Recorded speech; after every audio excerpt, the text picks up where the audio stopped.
गप्पे में आप सबका स्वागत है। अगर आपने पीछे वाले गप्पे नहीं सुने हैं तो प्लेलिस्ट में जाके आप जरूर सुनिए। मुझे लग रहा है कि आपको मज़ा आने वाला है, क्योंकि मैं तो बहुत मज़े लेता हूँ गप्पे में।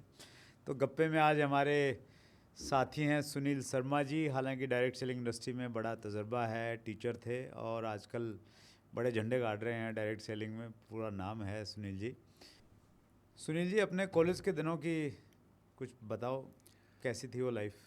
कॉलेज की लाइफ एक्चुअली मेरे लिए तो बड़ी चार्मिंग थी, बिकॉज जो मैं करना चाहता था वो मैंने वहाँ जाके करना शुरू किया। गवर्नमेंट कॉलेज में पढ़ना चाहते थे, वहाँ चले गए, और नरवाना के केएम कॉलेज में पढ़ाई करना वो अपने आप में मतलब ड्रीम कम ट्रू था। ड्रीम कम ट्रू था। और हम उस टाइम तो कमला मेमोरियल कॉलेज था, पर उसको वहाँ बोलते थे नरवाना में किल्की मार college.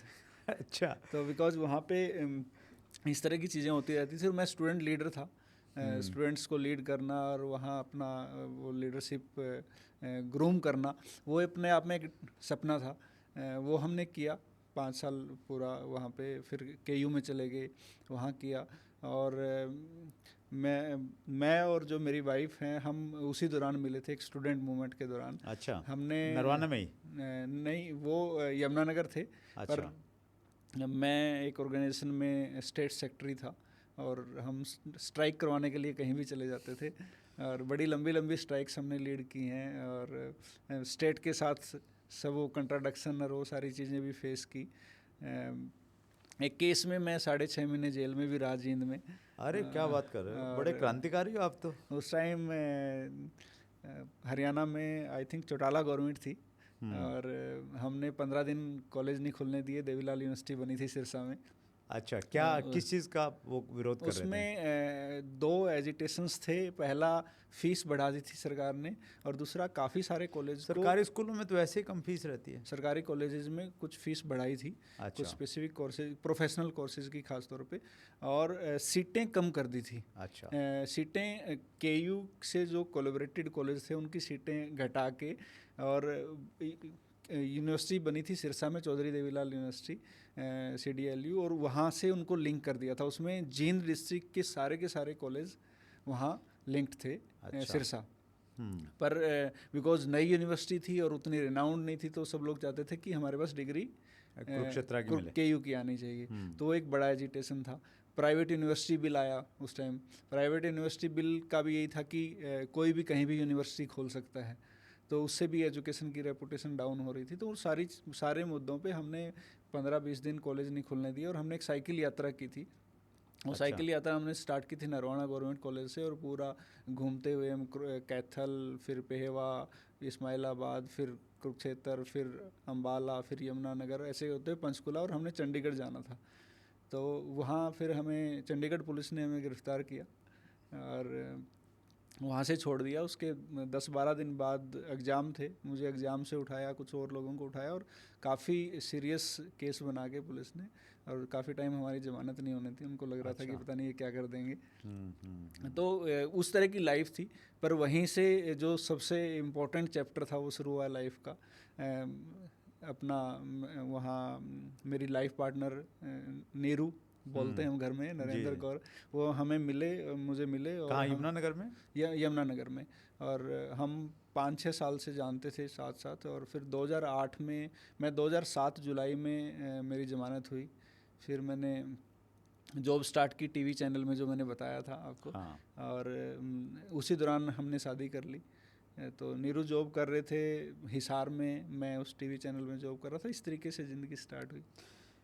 Sunil ji, arrange marriage ज़्यादा सक्सेसफुल है या लव मैरिज वाली ज़्यादा मैं ये सक्सेसफुल है? मानता हूँ कि किसी भी मैरिज अरेंज हो या लव हो, कोई मैटर नहीं करता सक्सेस होने के मामले में। आपस की अंडरस्टैंडिंग मैटर करती कि आप सामने वाले की कितना रिस्पेक्ट कर रहे हो। बिकॉज जो सबसे बड़ा कंट्राडिक्शन स्टार्ट होता है वो ये होता है कि उसके घर वाले उसकी इज्जत नहीं कर रहे, उसके घर वाले उसकी इज्जत नहीं कर रहे। और अगर आप एज ए लाइफ पार्टनर अपनी फैमिली में अपने पार्टनर को प्रोटेक्ट कर रहे हो, या उसके लिए फ़ाइट कर रहे हो, या उसके साथ कोई गलत हो रहा है तो उसके लिए बोल रहे हो, तो फिर आई थिंक कोई कन्फ्लिक्ट हो नहीं सकता शादीशुदा ज़िंदगी में। तो हमारी जब शादी हुई तो एक ही कमिटमेंट था कि कुछ भी हो जाए, पर कभी तुम्हारी रिस्पेक्ट डाउन नहीं होने देंगे। और वो चीज़ उन्होंने भी की, उनके घर वाले मेरे लिए कुछ बोलते थे, दोनों ही खुश नहीं थे हमारी शादी से, तो उनके घर वालों से उन्होंने निपटना है, मेरे वालों से मैंने निपटना है, यही कंडीशन थी।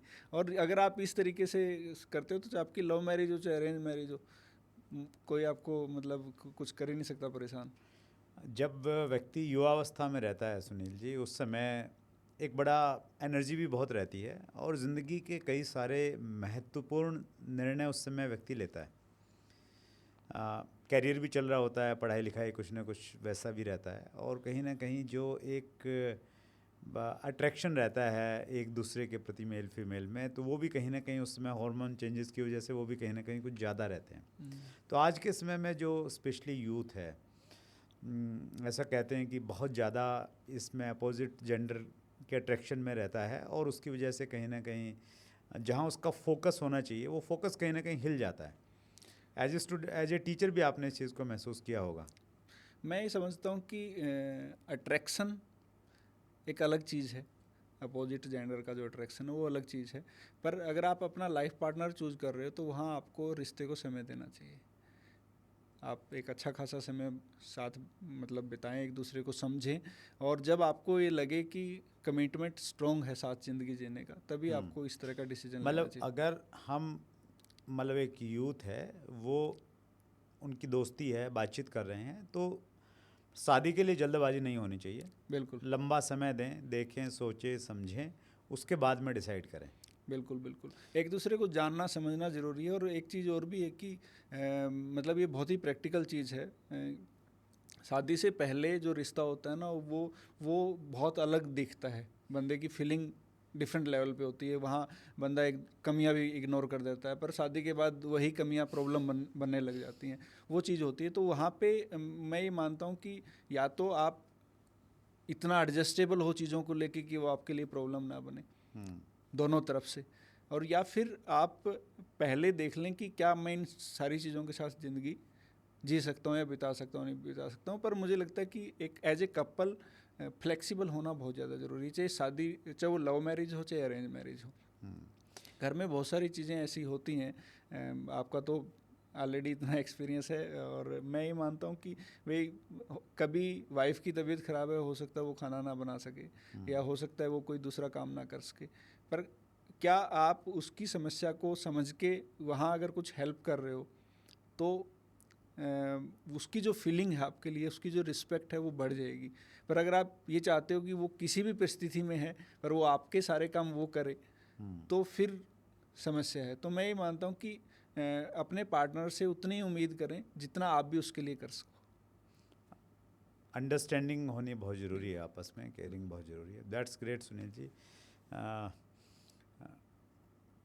कोई फ़न जो होता है, फ़न, हंसी मजाक, इसकी लाइफ में कितने इम्पोर्टेंस आप मानते हैं?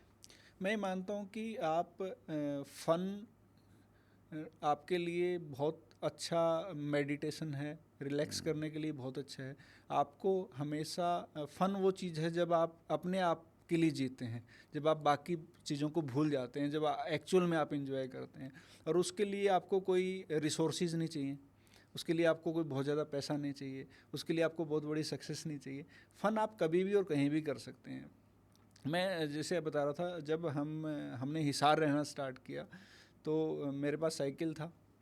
मैं अपना स्कूल से फ्री होता था, साइकिल लेके नेहरू जॉब करते थे वहाँ पुलिस पब्लिक स्कूल में, डीएवी पुलिस पब्लिक में, मैं उनको साइकिल पे लेने चला जाता था वहाँ पे। और फिर हम बात करते हुए आते थे, और फिर कभी कभी क्या होता था, रात को मूवी देखने का मूड बन गया तो हम साइकिल पे जाते थे मूवी देखने। वापसी में रात को 12 साढ़े 12 बजे जब आते थे तो मैं उनको आगे वो देसी जो साइकिल होते हैं उसके डंडे पे बैठा के और हम दोनों अपना मस्ती करते हुए आते गाने थे, गाते हुए आते थे। गाने गाते हुए आते थे। मुझे तो नहीं आते गाने गाने, पर नीरू बड़े अच्छे गा लेती है तो वो गुनगुनाती रहती है, तो हम अपना मज़े करते हुए लाइफ जी रहे थे। तो कोई ज़रूरी नहीं था कि हमारे पास बहुत अच्छी गाड़ी, बहुत अच्छा घर नहीं था, पर जितने रिसोर्सेज हमारे पास थे हम उनमें भी फ़न कर रहे थे।